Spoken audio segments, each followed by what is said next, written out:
അപ്പോൾ flame violet എന്ന് common ആയിട്ട് അറിയപ്പെടുന്ന ഒരു പ്ലാന്റ് ആണിത്. ഇതിന് വേറെ പേരുകളും ഉണ്ട്. Copper episcia, carpet plant, chocolate soldier, വയലറ്റ വെർമെല എന്നുമാണ് പോർച്ചുഗീസിൽ ഇതിനെ വിളിക്കുന്നത്. ആസാദ ബറാട്ട എന്ന് ബ്രസീലിയൻ പോർച്ചുഗീസിൽ ഇതിനെ വിളിക്കും.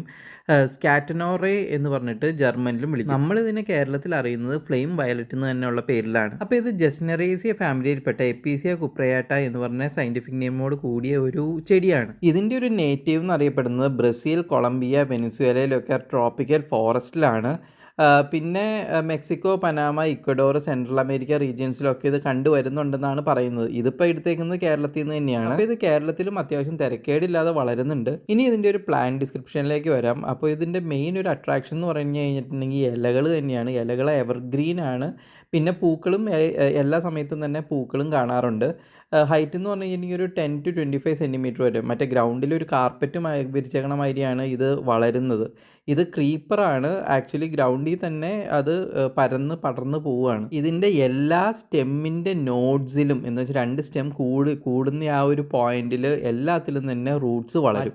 ഒരു ചെടികൾക്കും കാണാത്ത വളരെ വെറൈറ്റി ഇലയാണ് ഇതിനുള്ളത്. നല്ല ഓവൽ ഷേപ്പിൽ നല്ല വെൽവെറ്റി ടെക്സ്ചറുള്ള, ഇപ്പോൾ തന്നെ നിങ്ങൾക്ക് ഇതിൻ്റെ അത് നോക്കിക്കഴിഞ്ഞാൽ തന്നെ കാണാം, നല്ല വെൽവെറ്റി ടെക്സ്ചറുള്ള മെറ്റാലിക് ഷീനോ കോപ്പർ ഷീനോട് കൂടിയ ഇലകളാണ്. ഈ ഇലകൾ ഗ്രീൻ ഷെയ്ഡിൽ മാത്രമല്ല ഉള്ളത്, ഒരുപാട് ഷെയ്ഡുകളിൽ അവൈലബിൾ ആണ്. ഇതിന് ഇതേ സ്പീഷീസിൻ്റെ പേരിൽ തന്നെ ഒരുപാട് ഹൈബ്രിഡ് വെറൈറ്റീസ് ഉണ്ട്. അപ്പം നിങ്ങളിപ്പോൾ ഈ വീഡിയോയിൽ കാണുന്ന വെറൈറ്റിക്ക് നല്ല പച്ച കളറിൽ സിൽവർ ലൈൻസോട് കൂടിയ ഇലയാണുള്ളത്. ഇതിൻ്റെ തന്നെ റെഡ് ഫ്ലവേഴ്സ് ഉള്ളതും പിങ്ക് ഫ്ലവേഴ്സ് ഉള്ളതും അവൈലബിൾ ആണ്. അതിൻ്റെ അകത്ത് ഇപ്പം നിങ്ങൾ കണ്ടുകൊണ്ടിരിക്കുന്ന റെഡ് ഫ്ലവേഴ്സ് ഉള്ളതാണ്. ഈ ഗ്രീൻ കളറിൽ ഡിസൈനുള്ള ഇലകൾ കൂടാതെ നല്ല ചോക്ലേറ്റ് കളറിലുള്ള ഇലകളും പിന്നെ അതിൻ്റെ അകത്ത് ഡിസൈൻ ഉള്ളതും ഉണ്ട്. പിന്നെ പർപ്പിൾ കളറിലുള്ള ഇലകളും അതിൻ്റെ അത് ഡിസൈൻ ഉള്ളതുണ്ട്. ഡിസൈൻ എന്ന് പറയുമ്പോഴേക്കും ചിലപ്പോൾ അത് സിൽവറി ആയിരിക്കാം, ചിലപ്പോൾ അത് കോപ്പർ ആയിരിക്കാം, ചിലപ്പോൾ അത് വൈറ്റ് ആയിരിക്കാം, ചിലപ്പോൾ അത് ഒരു പിങ്കിഷ് കളറായിരിക്കാം. പിന്നെ ഇതിൽ ജനറലായിട്ടുണ്ടാകുന്ന ഫ്ലവേഴ്സിൻ്റെ കാര്യം പറയുകയാണെങ്കിൽ ഫണൽ ഷേപ്ഡ് ആണ്. പിന്നെ colour scarlet to orange red ആണ്. സ്കാർലറ്റ് റെഡിലുണ്ട്, പിന്നെ ഓറഞ്ച് റെഡിലുണ്ട്, പിന്നെ ഒരു ഓറഞ്ച് കളറിലുണ്ട്, പിന്നെ ഒരു യെല്ലോയിഷ് കളറിലുണ്ട്, പിന്നെ പിങ്ക് കളറിലുള്ള ഫ്ലവേഴ്സ്. ഈ വീഡിയോയുടെ എൻഡിൽ ചോക്ലേറ്റ് കളറുള്ള ലീഫിൽ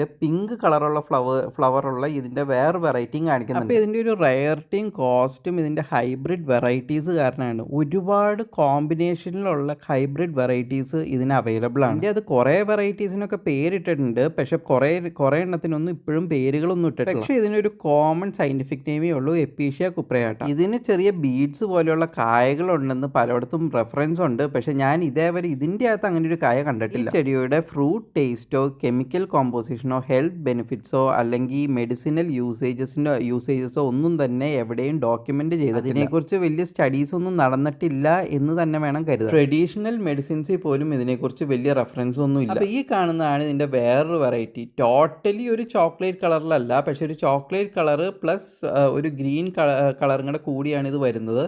പിന്നെ ഇതിൻ്റെ ഫ്ലവേഴ്സ് എന്ന് പറഞ്ഞാൽ നല്ല പിങ്ക് ഫ്ലവേഴ്സാണ്. അതിൻ്റെ നടുക്കൊരു യെല്ലോയിഷ് കളറും ഉണ്ട്. ഈ വെറൈറ്റിയുടെ പേരെന്താണെന്നും വലിയ നിശ്ചയമൊന്നുമില്ല. ഇതിൻ്റെ ടോക്സിസിറ്റിനെ കുറിച്ച് പറഞ്ഞു കഴിഞ്ഞിട്ടുണ്ടെങ്കിൽ ഹ്യൂമൻസിനും പെറ്റ്സിനും നോൺ ടോക്സിക് ആയിട്ടാണ് കൺസിഡർ ചെയ്യപ്പെടുന്നത്. അതുകൊണ്ട് തന്നെ വീടിൻ്റെ ഉള്ളിലൊക്കെ വളർത്താൻ സേഫ് ആണെന്ന് പറയപ്പെടുന്നു. അപ്പോൾ ഇനി ഇതിൻ്റെ ഒരു ഗ്രോയിങ് കണ്ടീഷനിലേക്ക് വരാം. ലൈറ്റ് എന്ന് പറഞ്ഞു കഴിഞ്ഞാൽ ബ്രൈറ്റ് ആൻഡ് ഇൻഡയറക്റ്റ് സൺലൈറ്റ് ആണ് ഏറ്റവും നല്ലത്. ഡയറക്റ്റ് സൺലൈറ്റ് അടിക്കാതിരിക്കുകയായിരിക്കും നല്ലത്.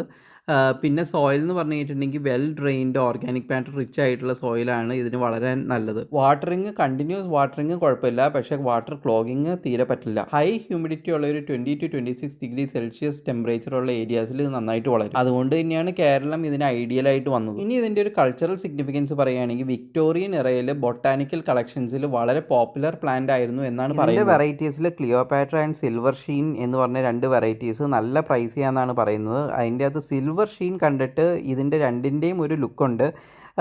സിൽവർ ഷീറ്റ്സിൽ തന്നെ 2 വെറൈറ്റി ഉണ്ട്. ഒന്ന് നല്ല പച്ചയാണ്, വേറൊന്ന് പർപ്പിളും പച്ചയും കൂടെ കമ്പൈൻ ചെയ്തതാണ്. ഇതിൻ്റെ അകത്ത് രണ്ടിലും അത് പോകുന്നുണ്ട്. ഇനി ഇതിൻ്റെ ഒരു എക്കോളജിക്കൽ ഇമ്പോർട്ടൻസിലേക്ക് വരാം. അപ്പോൾ നമ്മൾ നേരത്തെ പറഞ്ഞു താഴെ ഗ്രൗണ്ടിൽ നല്ല കാർപ്പറ്റ് വിരിച്ച മാതിരി നിരന്ന് പടർന്ന് കിടക്കും. അതുകൊണ്ടുള്ള ഒരു ഗുണം എന്ന് പറഞ്ഞു കഴിഞ്ഞാൽ സോയിൽ ഇറോഷൻ തടയും എന്നുള്ളതാണ്. പിന്നെ ഈ പ്ലാന്റിൻ്റെ ഒരു ഗുണം എന്ന് പറഞ്ഞാൽ എയറിലുള്ള ടോക്സിൻസ് അബ്സോർബ് ചെയ്ത് മോയ്സ്ചർ റിലീസ് ചെയ്യും. അത് ഒരു വളരെ ഇമ്പോർട്ടൻ്റ് ഒരു ഗുണം. പിന്നെയുള്ള ഒരു ഗുണം ഒരുപാട് പോളിനേറ്റേഴ്സിനെ അട്രാക്ട് ചെയ്യും. അതായത് ഹമ്മിങ് ബേർഡ്സ്, ബേർഡ്സ്, തേനീച്ചകൾ, പൂമ്പാറ്റകൾ എന്നിവയൊക്കെ തന്നെ ഇത് അട്രാക്ട് ചെയ്യും. ഇതിൻ്റെ അകത്ത് കുറേ വെറൈറ്റീസ് ഉണ്ടെന്ന് പറഞ്ഞല്ലോ. അതിൻ്റെ അകത്ത് കുറച്ചെണ്ണത്തിൻ്റെ പേര് പറയുകയാണെങ്കിൽ Cleopatra, silver chocolate soldier, tropical topaz, acajou, ember lace, unpredictable valley, silver skies, gold digger, temptation, star of Bethlehem ഇങ്ങനെയൊക്കെയാണ്. ഇനി എക്സാക്ട്ലി ഇതുപോലെ തന്നെ ഇരിക്കുന്ന വേറൊരു സ്പീഷീസ് കൂടിയുണ്ട്, എപ്പീഷ്യ റെപ്റ്റൻസ്. ഇനിയിപ്പോൾ ഈ പ്ലാന്റ് അതാണോ എന്ന് ചോദിച്ചു കഴിഞ്ഞിട്ടുണ്ടെങ്കിൽ അതും എനിക്ക് വലിയ നിശ്ചയമില്ല. ഇത് ഐദർ എപ്പീഷ്യ കുപ്രയാട്ടയാണ് അല്ലെങ്കിൽ എപ്പീഷ്യ റെപ്റ്റൻസ് ആണ്. റെപ്റ്റൻസ് കുപ്രയാട്ടേനേക്കാളും റെയർ ആണ്, അതുപോലെ തന്നെ കോസ്റ്റ്ലിയും ആണ്. പക്ഷേ ഇത് രണ്ടും കാണാനായിട്ട് വലിയ ഡിഫറൻസോ അങ്ങനെയൊന്നും തന്നെ ഇല്ല. അപ്പോൾ നിങ്ങൾ കണ്ടിട്ട് നിങ്ങൾക്ക് ഇതിൻ്റെ അകത്ത് ഏത് സ്പീഷീസാണെന്ന് തിരിച്ചറിയാൻ പറ്റുന്നുണ്ടെങ്കിൽ നിങ്ങൾ കമൻറ്റ് ചെയ്യുക. ഈ വീഡിയോ ഇഷ്ടപ്പെട്ടെങ്കിൽ ലൈക്ക് ചെയ്യുക, ഷെയർ ചെയ്യുക, സബ്സ്ക്രൈബ് ചെയ്യുക.